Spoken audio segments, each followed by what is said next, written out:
नमस्कार दोस्तों, आप देख रहे हैं न्यूज़ टीवी। मैं हूं जितेंद्र ठवर मलानी उर्फ टोनी। चलिए बात करते हैं थोड़ी सी एंटरटेनमेंट के बारे में। कितने आदमी थे? होली कब है? पूरे 50,000। ये आपने डायलॉग्स तो मेरे ख्याल से हज़ारों लाखों बार सुने होंगे। इनके ऊपर काफ़ी मिमिक्री हुई, काफ़ी एड फिल्म्स बनी। जी हाँ, मैं बात कर रहा हूँ शोले पिक्चर की, Sholay movie, which was released on 15th अगस्त 1975, यानी कि अप्रॉक्सीमेटली 45-46 ईयर्स पहले की बात है जब शोले रिलीज़ हुई थी। मैं भी छोटा सा बच्चा था जब मैंने ये मूवी देखी थी, लेकिन दिलो दिमाग में बस गई। ना ही मेरे बट करोड़ों एंड करोड़ों फैंस जो हैं शोले के।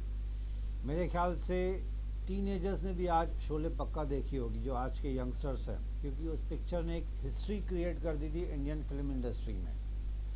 चलिए कुछ बातें मैं शोले के बारे में आपको बताना चाहता हूँ। हो सकता है आपने सुनी भी हो, क्योंकि Sholay was an iconic and is an iconic movie. आज तक बहुत सारे प्रोड्यूसर डायरेक्टर्स ने चाहा कि शोले जैसी मूवी बनाएं, लेकिन नहीं बना पाए। ऐसा नहीं है कि अच्छी मूवीज़ नहीं बनाई उन्होंने, but Sholay was a masterpiece. हालांकि the director of Sholay mister Ramesh Sippy ने कई बार इंटरव्यू में कहा था कि शोले मैं खुद भी चाहूँ तो नहीं बना सकता हूँ वापस।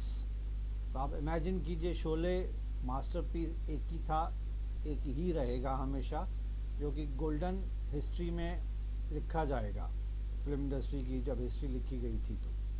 तो चलिए शोले के बारे में कुछ बात करेंगे। मैंने बताया था 15 अगस्त 1975 को रिलीज़ हुई थी।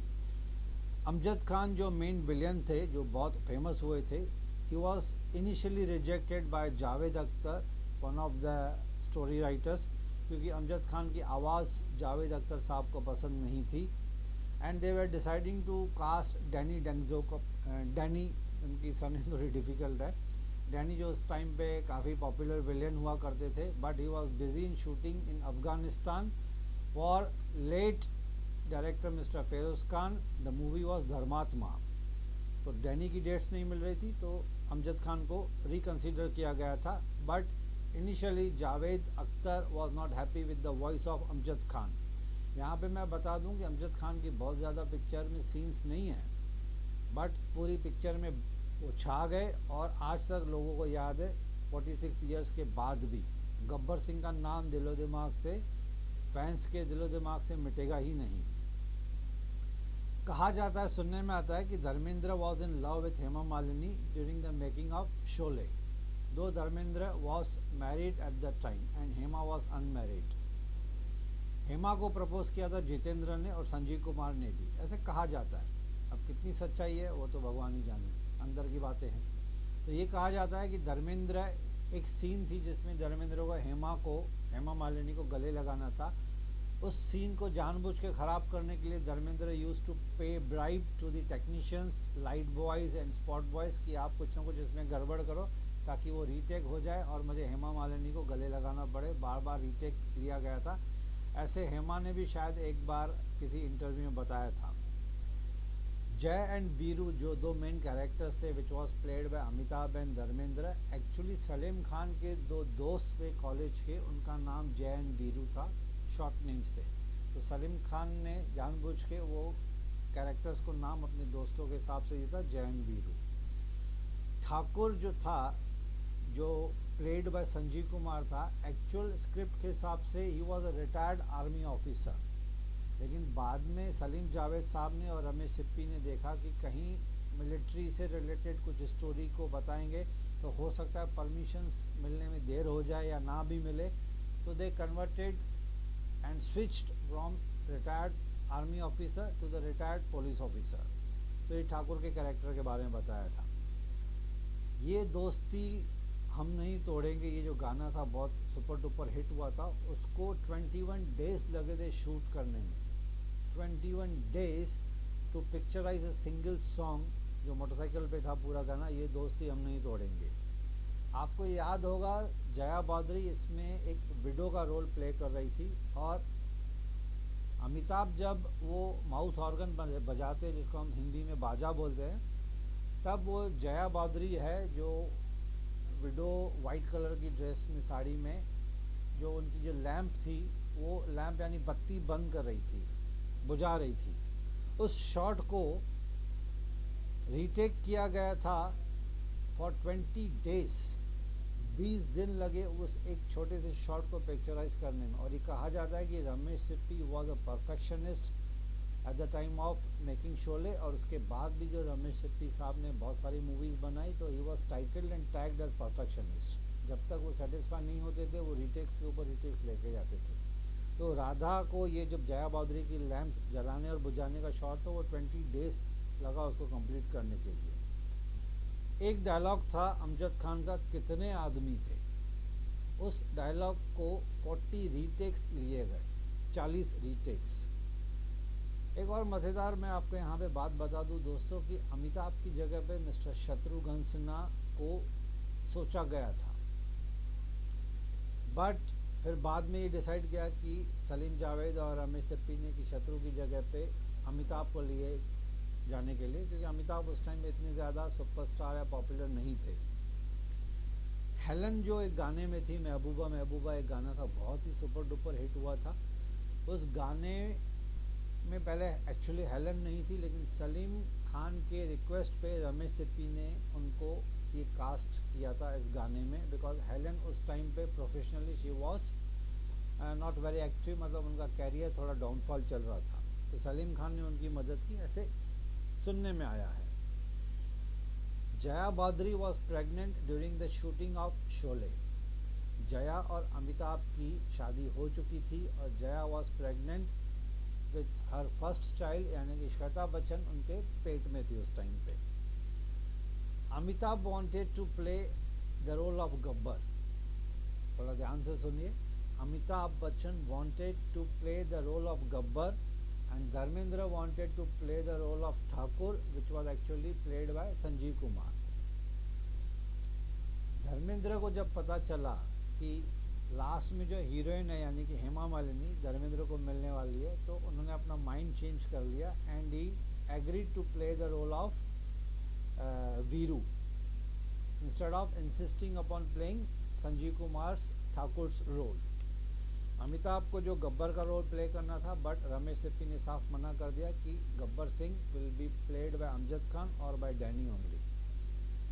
इतनी सुपर डुपर हिट होने के बावजूद, मैं एक बात और यहाँ पे दोस्तों आपसे शेयर करना चाहता हूँ, जब शोले पिक्चर रिलीज़ हुई थी 3.5 पौने 4 घंटे की मूवी थी, उस टाइम पे वॉज द लॉन्गेस्ट मूवी, और इनिशियली इस पिक्चर को कमर्शियली फ्लॉप डिक्लेयर किया गया था।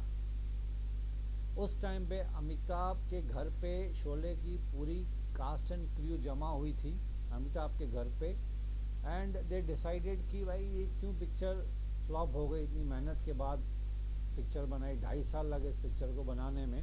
तो everybody was actually in A depressed mood कि पिक्चर फ्लॉप क्यों हो गई। इनिशियली 2-3 हफ्ते तो पिक्चर फ्लॉप मानी गई थी, धीरे धीरे पिक्चर को पिकअप किया था। फ्लॉप इसके लिए थी क्योंकि अमिताभ का कैरेक्टर जो था इसमें जय का, वो लास्ट में फाइनली ही डाइड, तो that was not accepted by the public कि एक हीरो मर जाता है। उस टाइम पे ज़्यादातर हीरो मरते नहीं थे पिक्चर में, तो this was not accepted by the fans of Amitabh. तो इसके लिए उन्होंने सोचा था कि कुछ दिन वेट करते हैं, और अगर पब्लिक ने इसको रिजेक्ट किया कम्प्लीटली मूवी को, तो सीन चेंज कर देंगे, अमिताभ को जिंदा कर देंगे। हालांकि ऐसे भी कहा जाता है कि रमेश सिप्पी ने to be on the safer side 2 ending scenes shoot करके पहले से ही रखी थी। लेकिन जब अमिताभ के घर पे ये मीटिंग हुई तो उस वक्त उन्होंने सोचा कि नहीं, थोड़े दिन और वेट करते हैं, अगर ये पिक्चर नहीं चली तो फिर अमिताभ को ज़िंदा कर देंगे, जो ऑलरेडी शॉर्ट सीन था वो रिप्लेस कर देंगे उसको। But luckily word of a mouth picture ने धीरे धीरे स्लोली एंड ग्रेजुअली पिकअप किया, और it became one of the longest movie which ran in theatre for more than 5 years। Minerva एक मुंबई में थिएटर है, वहाँ पे 5 साल से ज़्यादा कंटिन्यूसली ये मूवी चली थी और पुराने सब रिकॉर्ड्स तोड़ दिए इसने। इतनी सुपर डुपर मूवी हिट हुई थी, लेकिन अनफॉर्चुनेटली फिल्म फेयर अवार्ड सिर्फ एक ही मिला, वो भी एडिटिंग के लिए। आई रिपीट, इतनी सुपर डुपर मूवी होने के बावजूद इस पिक्चर को सिर्फ एक ही अवार्ड मिला, that too Filmfare award, वो भी सिर्फ एडिटिंग के लिए। ओरिजिनली पिक्चर की जो सीन थी उसमें Gabbar Singh was to be killed by Thakur, but Ramesh Sippy और इन्होंने देखा कि शायद हो सकता है सेंसर बोर्ड से कहीं कुछ प्रॉब्लम्स क्रिएट ना हो जाएं, तो ये सीन को चेंज करके उन्होंने Gabbar Singh is finally handed over to the police instead of being killed in the movie. यानी कि गब्बर सिंह को मारा नहीं गया था, पुलिस के हवाले किया गया था। मैकमोहन आपको याद होगा, जिसका पिक्चर में नाम था सांबा। पूरी पिक्चर में वो सांबा एक बड़े रॉक के ऊपर, पत्थर के ऊपर ऊंचाइयों पे बैठा हुआ है, और पूरी पिक्चर में 3.5 घंटे की मूवी में उसका एक ही डायलॉग है। जब गब्बर सिंह उसको पूछता है कि कितना इनाम रखा है, तो सांबा रिप्लाइज कि सरदार पूरे 50,000। एक डायलॉग पूरी 3.5 घंटे की मूवी में, और वो सांबा का जो कैरेक्टर था आज भी लोगों को याद है। हालांकि मैकमोहन जिसने ये रोल प्ले किया था, unfortunately is no more now with us, he died few years back, but एक डायलॉग में उसका कैरियर बन गया। डायलॉग था पूरे 50,000। अच्छा, इस एक डायलॉग को बोलने के लिए मैकमोहन को मुंबई से बेंगलोर, जहाँ पे इसकी शूट चल रही थी, 27 टाइम्स ट्रैवल करना पड़ा। आप इमेजिन कीजिए, एक सिंगल लाइन को बोलने के लिए 27 टाइम्स उसको ट्रैवल करना पड़ा शूट के लिए, बिकॉज वो पिक्चर में आप देखेंगे तो सांबा ऊपर बैठा हुआ है रॉक पे। उसका काम यही था कि चुपचाप बंदूक लेके सिर्फ बैठना है, तो उसको डायलॉग सिर्फ एक ही था, फिर भी उसको 27 टाइम्स मुंबई टू बेंगलोर, जहाँ पे शूट चल रही, ट्रैवल करना पड़ा।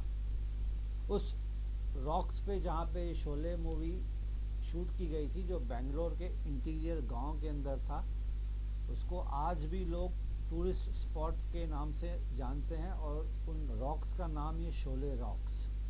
रामगढ़ जो विलेज थी वो वहाँ पे क्रिएट की गई थी, और ऐसे भी सुनने में आया है कि वो शायद गांव का गांव रमेश सिप्पी ने डोनेट कर दिया। एक रियल गांव टाइप बनाया गया था वहाँ पे बेंगलोर में, एक इंटीरियर्स में, जिसका नाम दिया गया था रामगढ़। दोस्तों, एक्चुअली ये जो स्टोरी थी, स्क्रिप्ट थी, जो सलीम जावेद साहब ने लिखी थी, वो सिर्फ 4 लाइन की स्टोरी लिखी थी उन्होंने इनिशियली। धीरे करके उनको डेवलप करके पूरी 3.5 पौने 4 घंटे की मूवी बनाई गई उसके ऊपर। और मूवी को कंप्लीट करने के लिए, जैसे मैंने आपको बताया, 2.5 साल लग गए। मिनर्वा थिएटर मुंबई में 5.5 साल के आसपास ये मूवी चली, and it was the first movie which was actually made in 70 mm screen. यानी कि 70 mm 35 mm स्क्रीन पे मूवीज़ बनती थी उस टाइम पे, लेकिन this was the first Hindi movie जो 70 mm स्क्रीन पे बनी, that too with stereophonic sound. ये बहुत बड़ी अचीवमेंट थी उस टाइम पे। BBC ने इस फिल्म को टैगलाइन दिया था, फिल्म ऑफ द मिलेनियम, यानी कि 100 साल में एक बार ऐसी मूवी बनती है।